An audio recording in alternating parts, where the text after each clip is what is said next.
শুনে রাখো, তুমি যদি একটু ধৈর্য ধরে নিতে পারো, আধা বয়স কেটে গেছে আর আধা সময় কাটিয়ে দিতে পারো, এই কষ্ট করে যদি সময়টা তুমি পার করে দিতে পারো, ওয়ালাকিল জান্নাত, তুমি হবে আল্লাহর জান্নাতে মেহমান। তোমার জন্য আল্লাহর জান্নাত যেন অপেক্ষা করছে। তুমি আল্লাহর জান্নাতে বান্দে, তোমাকে আল্লাহ তিনার জান্নাতে দেবেন।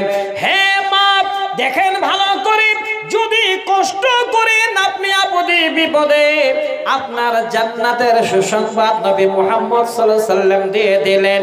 দ্বিতীয় পরামর্শ বলেন, ক্বালা ইন শি'তি দাউতুল্লাহ তাআলা আইয়াফিয়াকে, আর যদি বলো আমি নবী তোমার জন্য দোয়া করে দেব, হয়তো এর বিনিময়ে তোমার বেমার ভালো হয়ে যাবে। তুমি দুনিয়াতে এই রকমের জন্য একজন আল্লাহর ভালো বান্দী হয়ে যাবে, সুখ ছন্দে চলবে, আল্লাহ হয়তো তোমার বেমার দূর করে দেবেন। এবার বলো রে আল্লাহর বান্দী, তুমি ধৈর্য সহকারে ধৈর্য ধরে আল্লাহর জান্নাত যেতে চাও, না এই দুনিয়ার মধ্যে তুমি সুখ ছন্দে চলতে চাও? আমরা কি বলতাম, পরকালে কি হবে দেখা যাবে, দোয়া করে যেন দুনিয়াটা ভালো হয়। মেয়েটির জ্ঞানটা দেখেন, মা এখান থেকে জ্ঞান নেন। নবীকে বলছেন, নবীজি ক্বালাত আসবিরু, আমি চাই না আমার শরীরের উন্নতি, আমি চাই না আমার বেমার ভালো হয়ে যাক, দুনিয়া আমার জন্য সুন্দর হয়ে যাক। না না নবী গো, আমি ধৈর্য ধরে সময়টা পার করে দেব, আমি ধৈর্য ধরে আল্লাহর জান্নাতের মেহমান হতে চাই। আল্লাহর নবী যখনই সেই কথা দুটো বললেন, এবার মেয়েটি একটা নিলেন, দ্বিতীয়টা ছেড়ে দিলেন। আল্লাহর জান্নাত পাওয়ার জন্য জীবনের কষ্ট মাথা পেতে মেনে নিলেন। নবীজি আমার দাঁড়িয়ে আছেন, মেয়েটি বলছেন, ওগো আল্লাহর হাবিব, আর একটা দ্বিতীয়বার আপনাকে আবেদন করছে। সে আবেদনটা হলো, নবী গো, আমি একজন সাবালিকা নারী, আমার বয়স হয়েছে, আমি সাবালিকা হয়ে গেছি, যদিও চেহারাটা কালো, যদিও দেখতে আমার রূপ লাবণ্য নাই, আমি যেতে যেতে যখন রাস্তায় আমি মৃগী রোগে আক্রান্ত হয়ে যাই, আমার শরীর থেকে জামা কাপড়গুলো এদিক ওদিক হয়ে যায়, আমার মাথা থেকে কাপড় উদাম হয়ে যায়। নবীজি যতগুলো রাস্তা দিয়ে লোক যাবে, তারা আমার দিকে তাকাবে আর যাবে বড় লজ্জার বিষয়। ক্বালা ইন্নী আতাকাশ শাফা ফাদউল্লাহ আলী, আল্লাহ আতাকাশ শাফা। এবার মেয়েটি বলছেন, নবীজি আপনি আমার জন্য দোয়া করুন, তবে দোয়াটা হবে আমার বেমার ভালো হয়ে যাওয়ার জন্য নয়, আমার বেমার ভালো হয়ে যাওয়ার জন্য নয়, দোয়াটা করুন আমি যখন মৃগী রোগে আক্রান্ত হয়ে পড়ব, আমার শরীর থেকে যেন জামা কাপড়গুলো উদাম না হয়ে যায়, আমার অঙ্গ প্রত্যঙ্গ যেন অপর পুরুষ দেখতে না পায়। ফাদালাহা, সহিহ বুখারীর হাদিস। আল্লাহ রাসূল তখন ওই মেয়েটির জন্য দোয়া করলেন। আর বর্তমান, ও আল্লাহ রে, কোন জামানায় পাঠাইলা আমারে, ও আল্লাহ রে, কোন জামানায় পাঠাইলা আমারে। আজকালকার নারী মেয়ে, আজকালকার ছেলে মেয়ে রাস্তা দিয়ে যায়, ছেলে না মেয়ে তার চিনা বড় দায়। ও আল্লাহ রে, কোন জামানায় পাঠাইলা আমারে। হিন্দি গানের সুরটা নিয়া রাস্তাঘাটে যায়, ছেলে না মেয়ে তার চিনা বড় দায়। ও আল্লাহ রে, কোন জামানায় পাঠাইলা আমারে। ছেলে মেয়ে একসাথে স্কুটিতে যায়, ছেলে পিছে মেয়ে আগে স্কুটির ড্রাইভার। ও আল্লাহ রে, কোন জামানায় পাঠাইলা আমারে। বর্তমান এই রকমের কোরআন হাদিসের চর্চা না থাকার কারণে এত কোরআন হাদিস শোনার পরও যেন এই রকমের এখন বর্তমান আমাদের সমাজে শুরু হয়ে গেছে। আমি বলতে চাই রে বোন, একজন বেমার মেয়ে, অসুস্থ মেয়ে, তারপরও যেন বলছেন নবীজি আমি বেমারে পড়ে যাব যেন শরীরটা আমার উদাম না হয়। দেখেন, একটু ধৈর্য ধরেন। আল্লাহর জান্নাত যদি পেতে চান তাহলে আল্লাহ পাক জান্নাত দেওয়ার জন্য তৈরি আছেন, কাজে লাগান জীবনের একটু আমল। আর একটা হাদিস শোনাচ্ছি, সহিহ সনদে বুখারী মুসলিমের হাদিস। অনেক ভাইজান আছেন, কেউ দেখবেন খোড়া, কেউ লেংড়া, কেউ অন্ধ। আল্লাহ রাসূল বলছেন যদি কোনো আল্লাহর বান্দার দুই চোখ অন্ধ হয়ে যায়, এটা হলো সব থেকে বড় নিয়ামত, দুনিয়ার সব দৃষ্টি হারিয়ে যায়। এবার সে আল্লাহর বান্দা যদি আল্লাহকে বলে আল্লাহ তুমি আমার এই সুন্দর দৃষ্টি দুটো আল্লাহ তুলে নিয়েছো, তারপরেও তোমার জমিনে আমি আহার পাচ্ছি, আমি খেতে পাচ্ছি, তোমার জমিনে চলতে পাচ্ছি, আল্লাহ তুমি এর বিনিময়ে আমাকে সুখে রেখেছো। আল্লাহ রাসূল বলছেন ওই সমস্ত আল্লাহর বান্দার জন্য ফাতলাহুল জান্নাহ, আল্লাহ পাক এই কারণে দুই চক্ষু অন্ধ হয়ে যাওয়ার কারণে আল্লাহ পাক তিনার জান্নাতে দেবেন। এটা একটা বিপদ। অনেক মানুষের ঘরে অনেক বাচ্চা জন্ম নেয়, দোষ দেয় কার? হয় বাবার না হলে মায়ের। আর একটা আমাদের দেশে শিরকি কালাম আছে। এই কয়েকদিন আগে রাত্রিতে বোধহয় মনে হয় চন্দ্রগ্রহণ লেগেছিল নাকি বলতে পারবেন? জানি না আপনারা জানেন কি না। অনেক মায়েদের মধ্যে একটা কুপ্রথা আছে, কোনো বাচ্চা ঠোঁট কাটা হয়, এটা আল্লাহর দান। আমার একটাই ভাইয়েরার ছেলে আর একটাই আমার শালি, প্রথম বাচ্চা। ছেলেটা যদিও এত ব্রেনিয়ান হয়েছে, আল্লাহ আগামী দিনে ছেলেটাকে একটা ভালো জায়গা দিও, দিনদার ইমানদার করে রাখো, একটু দোয়া দেন পড়ি আল্লাহুম্মা আমিন। বাচ্চাটা যখন হলো, ওই বাড়ির মানুষ বাচ্চাটা নেবে না, এখানে পুরো যেন এটা কাটা হয়েছে, কেউ নেবে না। আমি গিয়ে সবাইকে বললাম, আমার শালিকাকে আমি সান্ত্বনা দিলাম, কোনো দুঃখ করবে না, এই বাচ্চাটাকে মানুষ করার দায়িত্ব আমার, আমি মানুষ করব, কাউকে তোমাদের নিতে হবে না। এখন তো যন্ত্রপাতি বেরিয়েছে, সব জানেন আপনারা, সহজ, আল্লাহ সব করে দিয়েছে ব্যবস্থা। কিছুদিন পরে শিলিগুড়িতে যোগাযোগ হলো, 3টা অপারেশন হয়েছে, পুরো ঠোঁটটা একদম সব ঠিক হয়ে গেছে। ছেলেটা দেখলে কেউ বুঝতে পারবে না যে ঠোঁটটা কাটা ছিল। ভিতরে অপারেশন হলো, ক্লাস 4-এ পড়ছে। তার রেজাল্ট দেখে মিশনের মাস্টারগুলো তাক লেগে আছে যে এই একটা আগামী দিনে কিছু করে বসবে। আলহামদুলিল্লাহ, এত সুন্দর চেহারা। তা আমি বলছি মা, হে বোন, আপনার ঘরেও এই রকমের আল্লাহ পরীক্ষা নেবার জন্য কোনো বাচ্চা দিতে পারে, জীবনে কোনোদিন আপনারা সেই বাচ্চাটাকে অবহেলা করবেন না। আমি অনুরোধ করছি একটু ধৈর্য ধরবেন। আমি আমার এই বয়সে আপনাদের দুনিয়ার নজির দিচ্ছি। যদি আপনারা বিশ্বাস না করেন, এলাকায় যদি এরকম কেউ থাকে তো দেখবেন খবর নিয়ে যে আল্লাহ রসুলের হাদিসের সঙ্গে অবশ্যই যেন এই কথাটার মিল আছে। আমি গল্প স্বরূপ 1 মিনিট নষ্ট করছি। আর আমার একজন ওস্তাদ, ওনার নাম নূর মোহাম্মদ, উনি আমাকে 6 বছর পড়িয়েছেন। ওনার একটা ছেলে পাগল টাইপের, মনে পড়ছে দৃশ্যটা। তো ছেলেটা হঠাৎ করে একদিন হারিয়ে গেছে।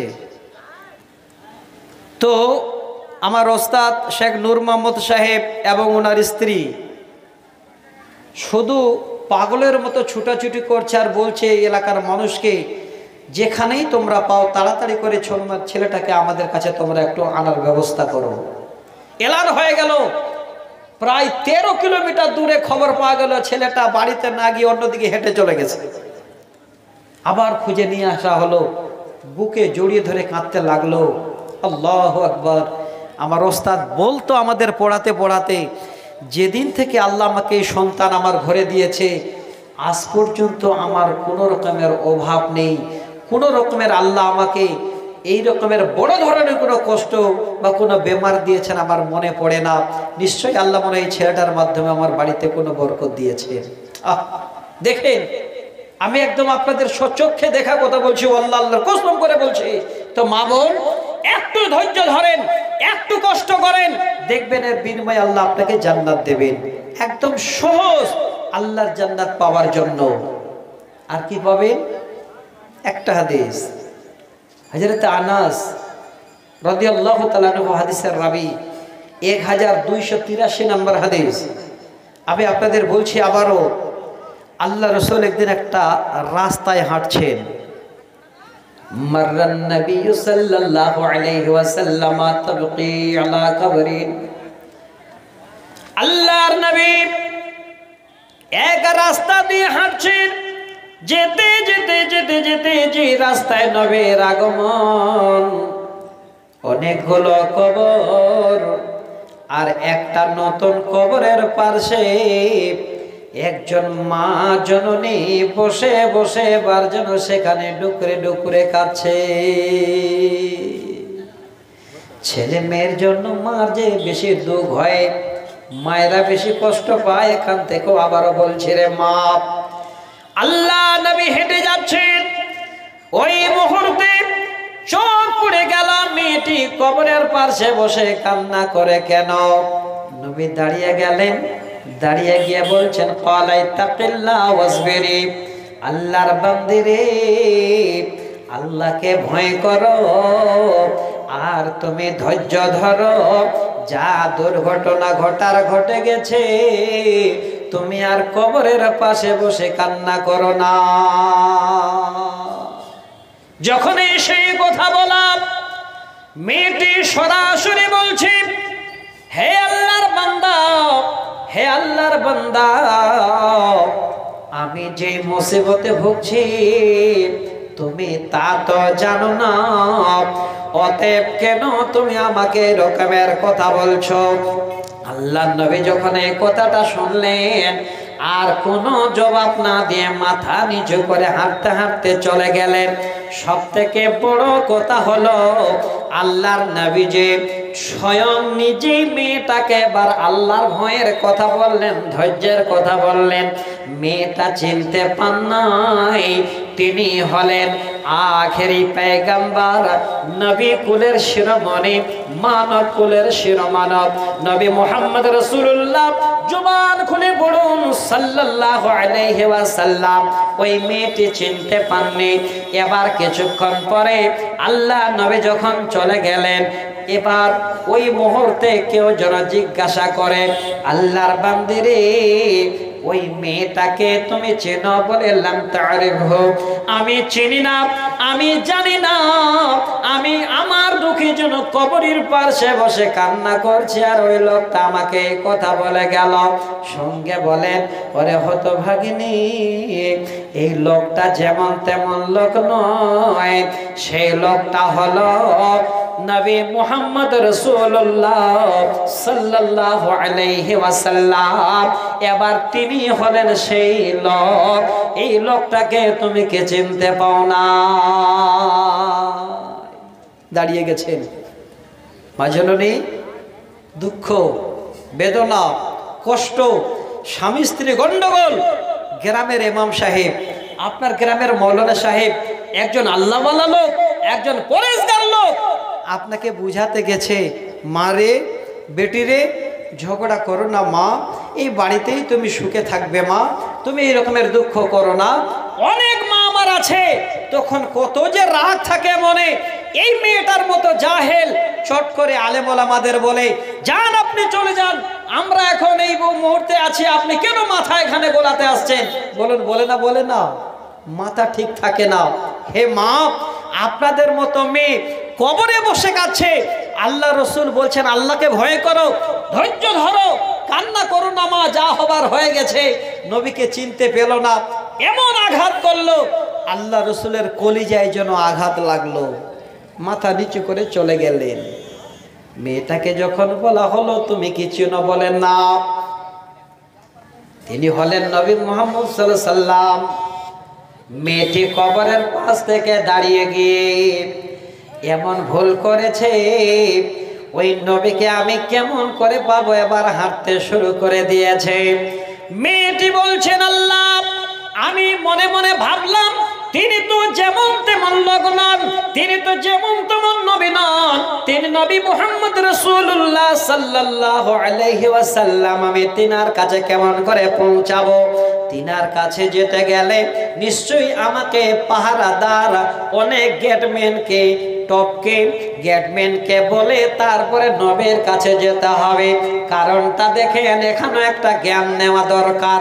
আমাদের গ্রামে, আপনাদের গ্রামে যখন কোনো মোড়ল মাতব্বর কারোর প্রতি হয়ে যায়, লাখপতি হয়ে যায়, বড় ধরনের কারখানা খুলে ফেলে, দেখবেন এক দুটা গেটম্যান যেন পাহারাদার হিসাবে এবার গেটে রেখে দেয়। বাদশাদের বাড়িতে যাবেন, নামি দামি লোকের বাড়িতে যাবেন, গেটম্যান যতক্ষণ না যেতে দেবে যেতে পারবেন না। মেয়েটি বলছেন, আমার ধারণা হলো তিনি তো সারা বিশ্বের সব থেকে অতি উত্তম মানুষ, আমি তেনার কাছে কি করে যাব? কত যে দারোয়ান আছে, কত গেটম্যান আছে। হাঁটতে শুরু করলেন, যেতে যেতে যেতে যেতে আল্লাহ নবীর ঘরের দরজায় পৌঁছে গেলেন। মেয়েটি বলছেন, ফালাম তাজিদ ইনদাহু বাওয়াবিন, আমি একটাও কোনো পাহারাদার দেখতে পেলাম না, একটাও গেটম্যানকে দেখতে পেলাম না, কোন রকমের গেটম্যান নাই। এবার দরজা গিয়ে আওয়াজ দিচ্ছে, ওগো আল্লাহর হাবিব, আমি আপনার সঙ্গে দেখা করার জন্য এসেছি, আপনি যদি একটু দরজা খুলতেন আমি আপনার সঙ্গে একটা দুটো কথা বলে যেতাম। আল্লাহর নবী সঙ্গে যদি এবার তাকান, দেখেন ওই মেয়েটি, যে মেয়েটি কবরের পাশে বসে কান্না করছিল, আল্লাহর নবী সরাসরি এবার যেন এই কথাটা বলার আগে মেয়েটা বলছেন, নবী গো, আমার ভুল হয়ে গেছে, আমি আপনাকে চিনতে পাই নাই। নবীজি সঙ্গে বলছেন, ইন্নামাস সাবরু ইনদাস সাদামাতিল উলা, প্রথম আঘাতে হলো ধৈর্য। যেদিন তুমি আমাকে আঘাত মারা কথা বলেছিলে, ওই দিনে আমি সবর করে নিয়েছি, ধৈর্য ধরে নিয়েছি। এখান থেকে প্রমাণ নিয়ে নিন, আপনি যদি ধৈর্য ধরেন, কারো সঙ্গে তর্ক বিতর্ক না করেন, কোনো কথা শুনে যদি মাথা নিচু করে নেন, এলাকার মধ্যে, গ্রামের মধ্যে আপনি হবেন বড় মানুষ, সম্মানী মানুষ। যদি কেউ ভুল করে, রাতে শরীতে যাবে তো ঘুম আসবে না, আমার দ্বারাই ভুল হয়ে গেছে।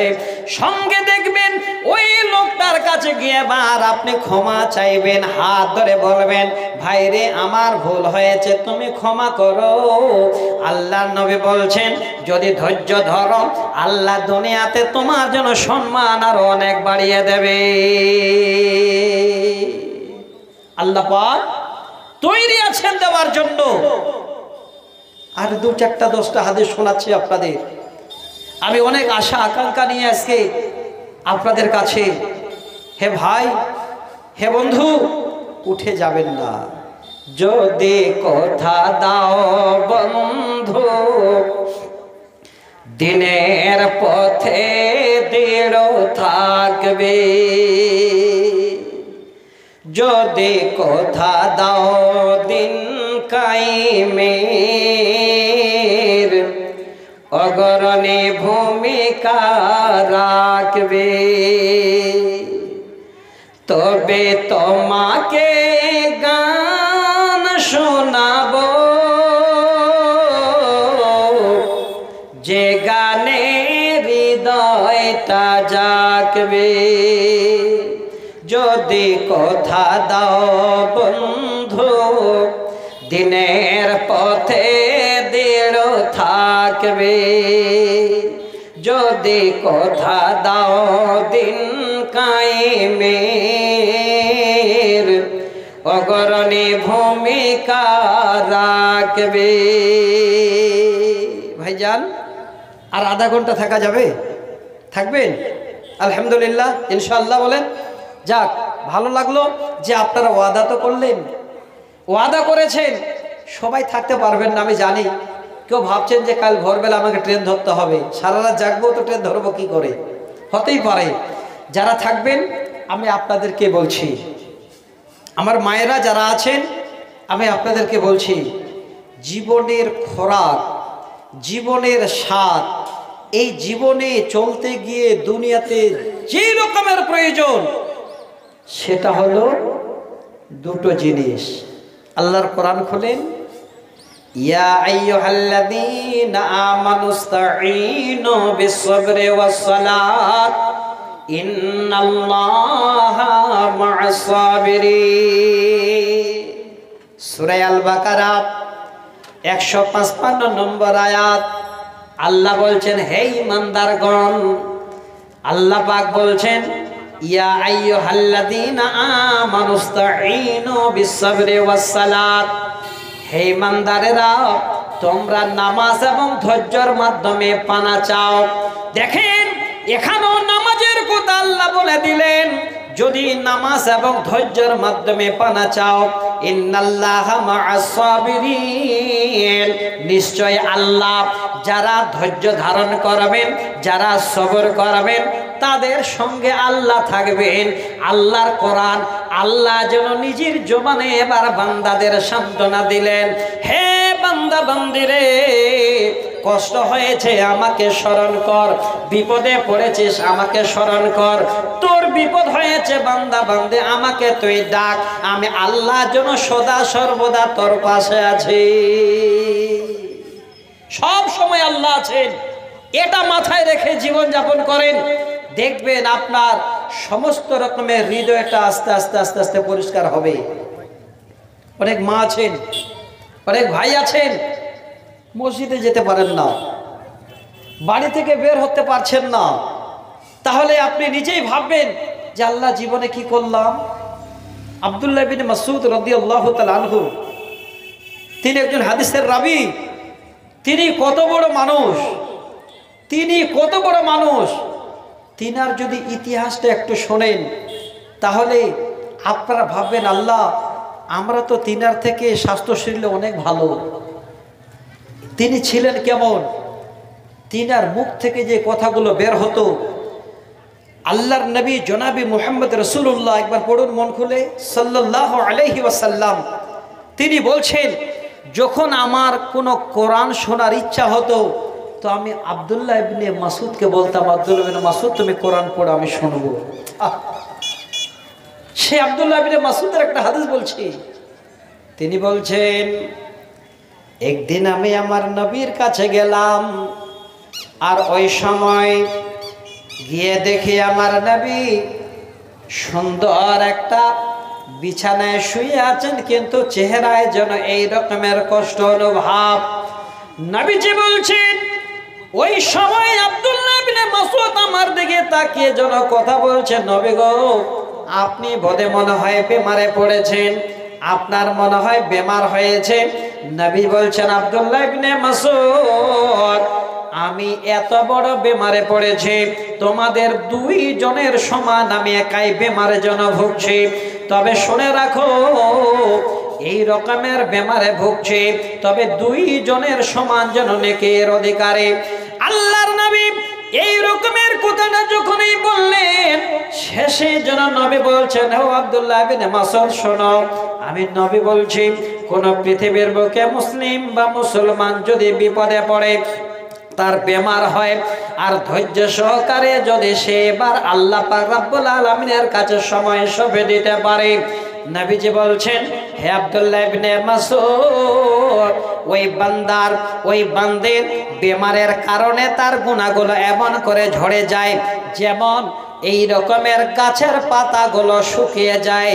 ইন্নাশ শাজারাতা ওয়ারাকাহা, আল্লাহর নবী বলছেন, ওই গাছের শুকনো পাতাগুলো একটু হাওয়া বাতাস হলে যেমন ঝরে পড়ে, কোন আল্লাহর বান্দা বান্দির যদি বেমার হয়, এই বেমারের কারণে ধৈর্য ধরার কারণে আল্লাহর কাছে সমস্ত রকমের দায়িত্ব সঁপে দেওয়ার কারণে ওই বান্দার বা ওই বান্দির তার গুনাহগুলো গাছের পাতার মতো ঝরে পড়ে। গাছের পাতার মতো গুনাহ ঝরে। তাহলে কেন কষ্ট করব না? বিপদ আসে, মাথা পেতে মেনে নিন। বিপদ সামনে এসে গেছে, আল্লাহকে ডাকেন, ধৈর্য ধরে নিন।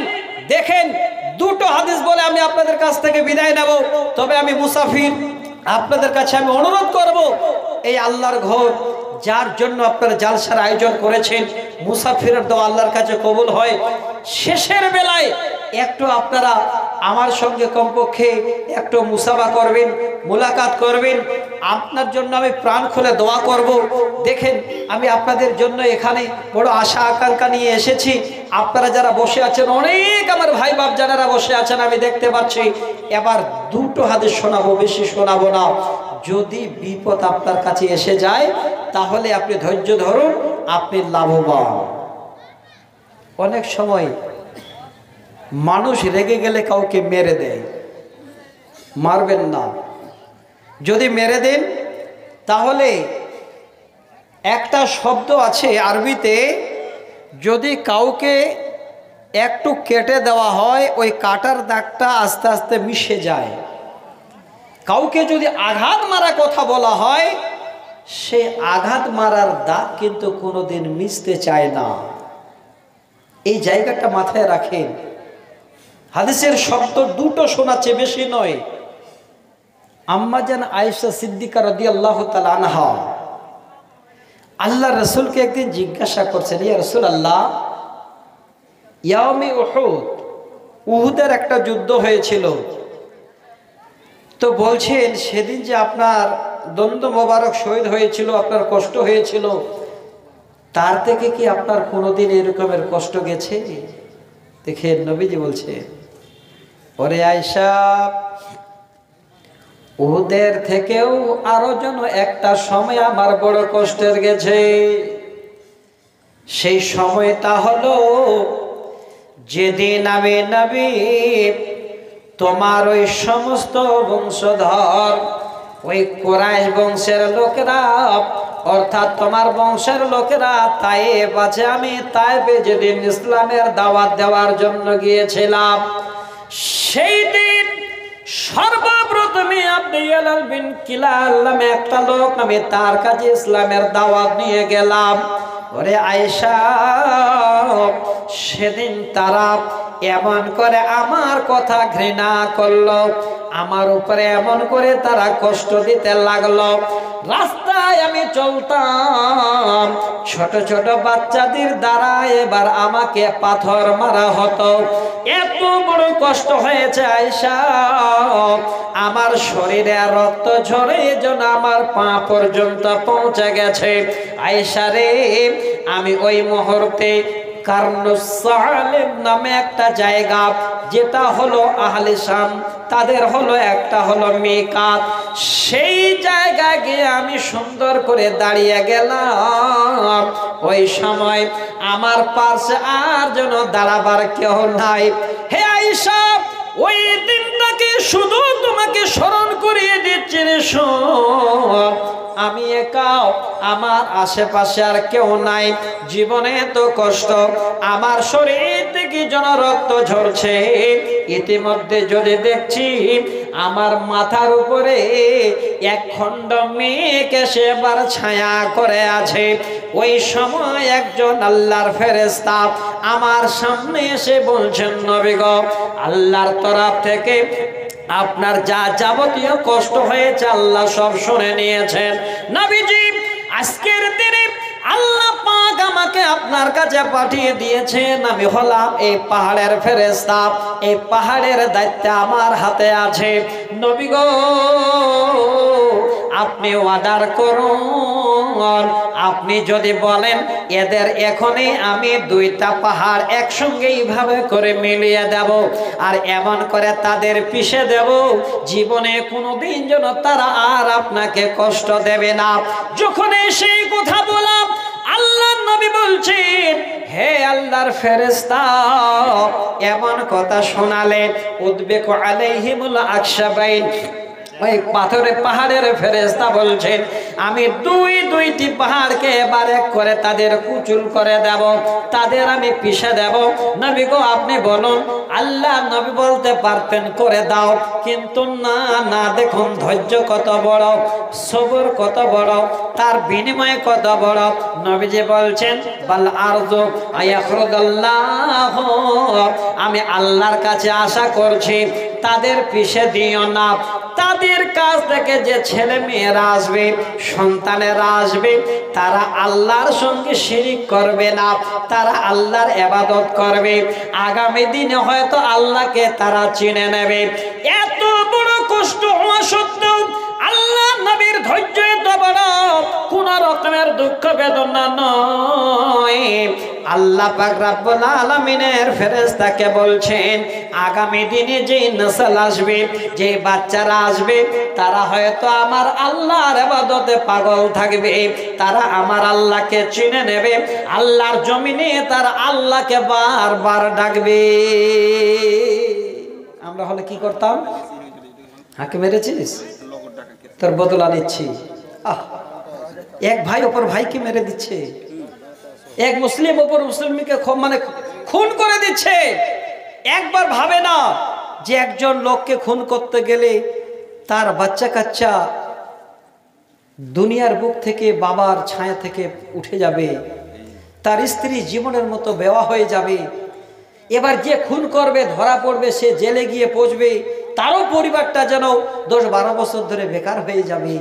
একবারও এরকমের চিন্তা হচ্ছে না বন্ধু? একবার দেখেন কত বড় ধৈর্য ছিলেন আমার নবী মুহাম্মদ রাসূলুল্লাহ সাল্লাল্লাহু আলাইহি ওয়াসাল্লামের। তো আমি অনুরোধ করছি, আল্লাহ পাক রব্বুল আলামিনকে যদি পেতে চান, তাহলে জীবনের কষ্টটুকু মাথা পেতে আমরা মেনে নিই। একটা হাদিস শেষে বলবো, তারপরে আপনাদের কাছে বিদায় নেব। 2-4টা আবৃত্তি কবিতা ইনশাআল্লাহ আপনাদের শুনিয়ে বিদায় নেব। এবার যে হাদিসটা বলবো, সে হাদিসটা বলার পূর্বে সকলের কাছে আমার একটা আবেদন। আমি জানি যখনই বলবো যে হাদিস বলে শেষ, হাদিসটা শেষ হবে আপনারা উঠতে লাগবেন। তার আগে যারা মনে করছেন আল্লাহ মৌলানা সাহেবের হাতে বা মুসাফিরের হাতে 500, 1000, 2000, 100 করে দিয়ে একটু দোয়া নেব, যদি কেউ মনে করেন তাহলে একটু চটপট করে যদি পাঠিয়ে দিতেন, আমি আপনাদের জন্য একটু দোয়া দিতাম। আর হাদিসটা বলে বিদায় নেব ইনশাআল্লাহ। আমার মা, আপনারা হাদিসটা না শুনে কেউ যাবেন না। আমি আপনাদেরকে খাস করে বলবো, শেষে উপহারটা নিয়ে যাবেন, বাড়িতে শুইতে যাবেন, তারপরেও যেন চিন্তা হবে আল্লাহ জীবনে বেঁচে থাকলে এই হাদিসটাকে কোনোদিন অমান্য করব না। তার সঙ্গে 1-2টা দোয়াও শিখিয়ে দেব চটপট করে। ভাই যারা 500, 1000, 100, 200 করে দিতে বাকি আছেন, এতক্ষণ ধরে যারা দিতে আসছিলেন, 1-2 জন আসা যাবে? একটু দেরি না করে একটু যদি তাড়াতাড়ি আসেন, তাড়াতাড়ি করেন ভাই, দেওয়া যাবে? 1-2, 4 জন কেউ আছে বন্ধু? তাড়াতাড়ি। আলহামদুলিল্লাহ, একজন ভাই আমার 300 টাকা পকেটে ছিল, সেটাই দিয়েছেন। দেখি, মানুষ কই যায় রে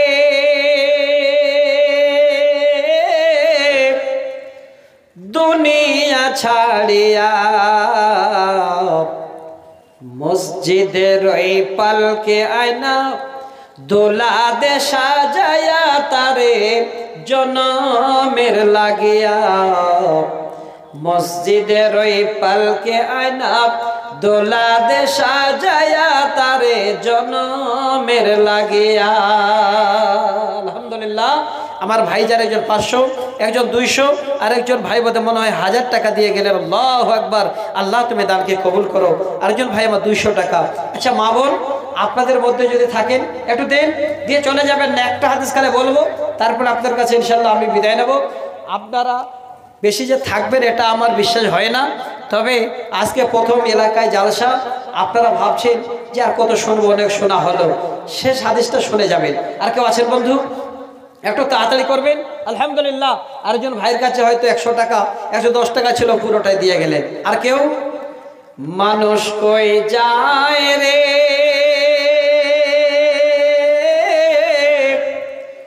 দুনিয়া ছাড়িয়া, মসজিদের এই পালকে আয়না দোলা দে সাজায়া তারে জনমের লাগিয়া। মসজিদের ওই পালকে আয়না দোলা দে সাজায়া তারে জনমের লাগিয়া।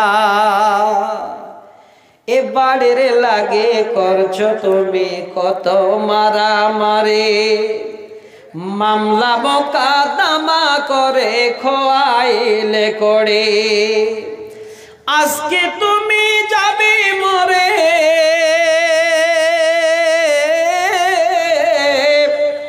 আজকে তুমি যাবে মরে, নিবে খাটিলি করিয়া।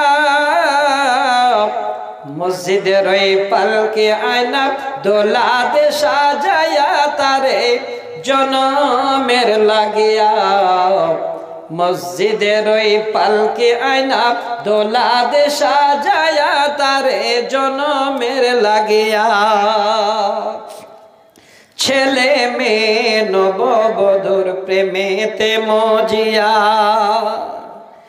নামাজ রোজা সব খোয়াইলে দুনিয়ায় আসিয়া। ছেলে মেয়ে নববধূর প্রেমেতে পড়িয়া, নামাজ রোজা সব খোয়াইলে দুনিয়ায় আসিয়া। আজকে তুমি যাবে চলে, সেই ছেলেরাই গোসল দিবি মুশারি টানাইয়া। মসজিদের এই পালকে আয়না দোলা দে সাজায়া তারে জনমের লাগিয়া। মসজিদের ওই পালকে আয়না দোলা দে সাজায়া তারে জনমের লাগিয়া। ভাই আর একা দুজন, আপনাদের জন্য অপেক্ষা করছি। আর একা দুজন আছে বন্ধু? इलाही तो अकेला है, इलाही तू अकेला है, मगर सारा जहां तेरा। इलाही तो अकेला है, मगर सारा जहां तेरा। मकी तेरे मका तेरा, जमीनो आसमां तेरा। ভাই একা দুজন, আল্লাহর জমিনে আমরা চলছি, ঘুরছি ফিরছি। আল্লাহ আমাদের এই জমিনটাকে বিছানা বানিয়ে দিয়েছেন। এটাই আপনাদের শোনাচ্ছিলাম যে সমস্ত কিছু আল্লাহ, আল্লাহ এক, সমস্ত জাহান আল্লাহ। তো আপনারা সে আল্লাহর জমিনে আমরা বসবাস করতে পারছি, সবাই একটু শুকরিয়া আদায় করার জন্য দেওয়া যাবে না ভাই? আর কেউ 2-4-10 জন নাই আর দেওয়ার